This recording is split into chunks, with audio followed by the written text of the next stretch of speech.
there were quite often things that happened in Formula One, sport that I follow the most closely probably, in the 90s and noughties, that looking back, you think there must have been someone had a button that could make things happen, because it was so beyond a coincidence.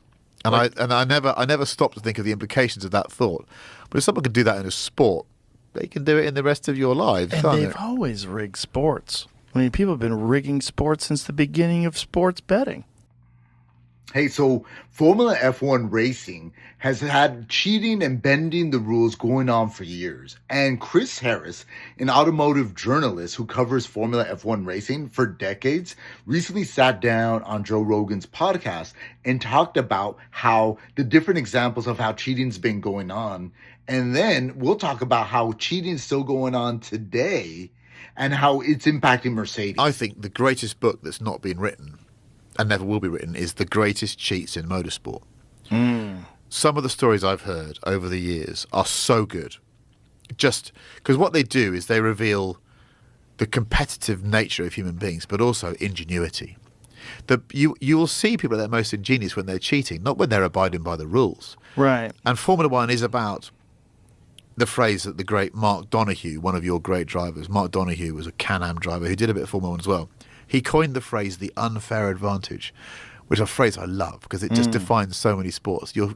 Whether we like it or not, we're searching for the unfair advantage, aren't we? And in motorsport, some of the cheats I've heard about are just brilliant. Like what kind of stuff? So I can remember hearing a guy called Wyn Percy, who was a touring car driver from the UK in the sort of 60s and 70s, describing how there was a famous commentator we had called Murray Walker. He was the voice of our motorsport for 40 years. He had a very distinctive voice. He was a lovely man, met him a few times. And he had often described Wyn Percy getting out of this particular car he'd been racing, covered in sweat because it was such a monster to drive. But it turned out that it was a V12 and it was very, very thirsty. So to make sure that when they did a fuel check at the end of the race, to make sure they were abiding by the rules, he would be furiously pumping a hand pump underneath the seat to inflate a bladder in the fuel tank to cut off a load of the volume. So that and he told this story about, I don't think I'm misquoting, he's saying, well, that's why I was knackered. It wasn't because it was a V12, because on the warm down lap, I knew I had to pump this thing like 40 times to fill up the bladder. Wow. And there's amazing stories of just ingenious cheats. I mean, there's so many of them. I mean, Formula One is about not getting caught. That's really what it's about. You know, what's the line between interpreting rules and not getting caught? And I just want to pause it for this moment. And that's exactly why it's just kind of accepted at this point. Like cheating, bending the rules, it's just part of the sport. And it's not just the teams doing it. Even the FIA, the people in charge, have played a role in all of this. When something like this happens, you kind of realize it's not about what's fair. It's about who gets away with what. And in Abu Dhabi 2021, that was just another chapter in a long history of F1 bending the rules when it suits them. I have a few times said to people I know in those sports, can I write that book? Will you tell me? They went, no, I won't tell you any of the stories. I'll tell them to you now as a friend, but if they're ever published, I'm a dead man. Right, because all the money involved. But the ingenious cheating, I mean, in 1995, Toyota was excluded from the World Rally Championship because it just had a brilliantly simple piece of cheating. All the cars were the World Rally cars were turbocharged, and you have what's called a restrictor, an intake restrictor. So you actually make sure that you can't take more than a certain amount of air into the turbocharger, which should limit the power and make it a level playing field. But they created this brilliantly simple bypass valve that meant that when the car was running, the air would just go round, and the intake restrictor was completely redundant. What they didn't realise was that the World Rally Championship had a couple of situations where the cars would run side by side. It would be a drag race. And so the Toyota just off into the distance. And everyone went, well, they're cheating, aren't they? And then they found it. But this was perpetrated by Toyota, by a car company. And I suppose those things I find fascinating. So wouldn't you tell them to don't get ahead in the straightaway? They didn't tell the driver and co-driver didn't know. Dirty. They just knew that sometimes when they got in a car, someone did that with a lever. Wow. They didn't and know. The vehicles themselves are so incredible, and they're so expensive. It's just unbelievable how much money is involved in Formula One. So it makes sense why people would cheat a little bit. I think it's this grey area of interpreting a rule book that's complicated, but also trying not to get caught. Yeah. And some of the way that they've, through the years, and it creates subterfuge. It creates games. Another great story, we covered this on Top Gear, was one of the great interpreters of the rule book was Colin Chapman, who was the man that founded Lotus. And he had found a way in something called the Lotus, I think it was 77. It was a car that Andretti won the championship in. They'd created something called ground effect. So it's now a common thing, but he worked out that if you sealed the sides of a car on the road, you could effectively accelerate air underneath the car and create a low pressure area which basically sucked the car to the ground. So you were generating downforce not through wings but through accelerating air under the car. By the way, any engineers listen to this, I'm not an engineer, but I have a basic understanding of it, having driven these things. But if my terminology is wrong, I apologise. But effectively, you're generating downforce in a way that you can't see it on the vehicle. It's not got wings. And what they would do is they'd lower these, there was a sort of a handle, they'd lower these skirts when they went out onto the track. So when the car went out on track, in the paddock, it looked like a normal car. But they were going so much faster than everyone else, he needed to find a way of diverting the attention to the other teams. So what he would do was, at the end of a test session, quite often, he'd have a guy scuttle from the back of the garage with something underneath a piece of like cotton or something, or a blanket, and run over towards a service truck. And everyone would see him do it. So all the teams were like, they've got a trick differential, they've got something special. But it wasn't. It was a kettle. It was a kettle this guy was running around with underneath a towel, just so everyone thought it was a component. It was a total diversion. And I met the guy that used to just run around with this.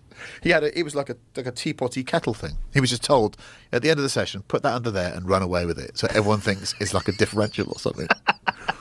And I think that's where I love motorsport, because it brings out these bizarre competitive human behaviours. What's also the margins of victory are so slim. If you have the same horsepower, same compound tires, just different engineers putting it all together in different drivers. But they are completely drivers. different vehicles. Yes, they may have the same tyres. Right. But this is, these are a bunch of people, 400 people in different parts of the world are told this is the rule book. Away you go, and the margin of, and they are within a tenth of each other on a track. Yeah, it's amazing. Amazing. It is amazing. So me and my buddy, we saw this podcast and we got into a debate. I'm a big Mercedes and Hamilton fan, and he's all about Red Bull and Verstappen. And of course, we started talking about the 2021 season because, let's be real, that final race, it wasn't just controversial. I mean, they literally robbed Hamilton and Mercedes. So for those that don't remember, Mercedes was on the verge of making history with an 8th consecutive championship. Then FIA, which is the governing body of racing, right, stepped in. And this isn't the first time we've seen like rule changes conveniently slow Mercedes down.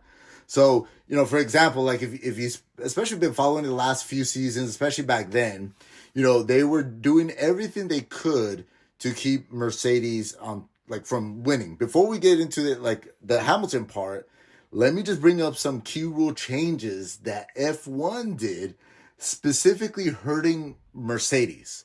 So the first one is the engine freeze, where, teams got locked into their engine designs, meaning no big performance upgrades. So if you started behind in power, you stayed behind.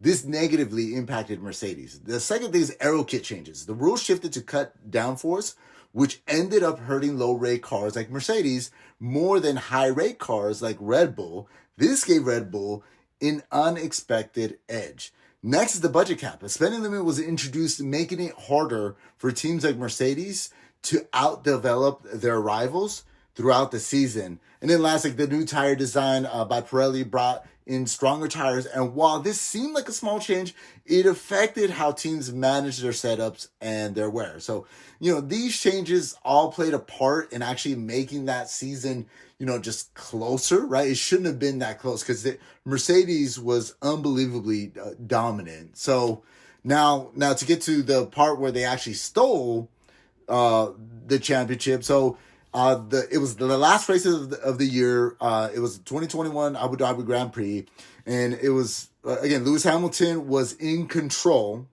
and on his way to his 8th world title until a series of events started turning everything upside down. So, like, here's a quick breakdown of what went down. So, number one, Hamilton had in the bag from the very start. Hamilton was flying. Man, he got a great launch, took the lead, and was managing his tires perfectly. Red Bull just didn't seem to have the pace to catch him, and it looked like this was going to be an easy cruise to another championship. And then the first lap drama, Verstappen sent it down the inside on lap 1, forcing Hamilton off the track. Hamilton cut the corner, but kept the lead. Normally, you expect some kind of penalty, or at least an order to swap positions, but the stewards let it slide. So that was like a debate right there. So number 3, Red Bull's aggressive pit strategy. Red Bull knew that they didn't have the raw pace, so that they tried to play it smart with pit stops. They brought Verstappen early to get fresh tires and undercut Hamilton, but Mercedes stuck to their plan, prioritizing track position.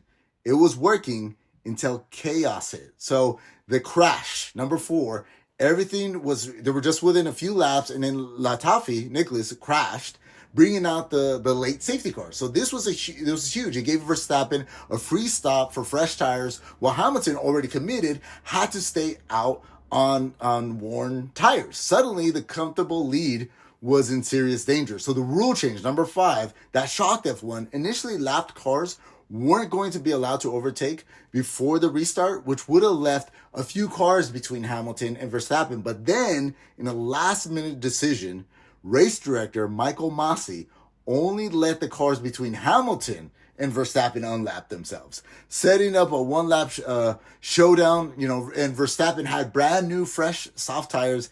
Hamilton's worn out hards, basically no contest. And now, number 6, the fallout for the race.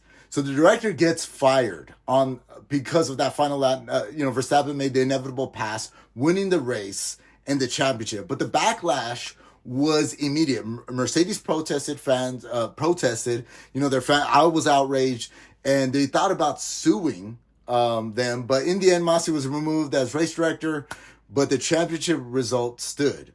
So Hamilton had driven a near perfect race, but in the final moments, it was a decision off the track that made the difference and eventually robbed him. So what do you think? Now here's a real question. Was Hamilton robbed of his 8th title, or was this just how racing goes? Should the safety car have stayed out longer? Should all lap cars have been allowed to unlap? Was it fair? So drop your thoughts in the comments. I want to hear what you think. Was this a legit finish, or should Hamilton been an 8-time world champion? Let's talk about it. Thank you.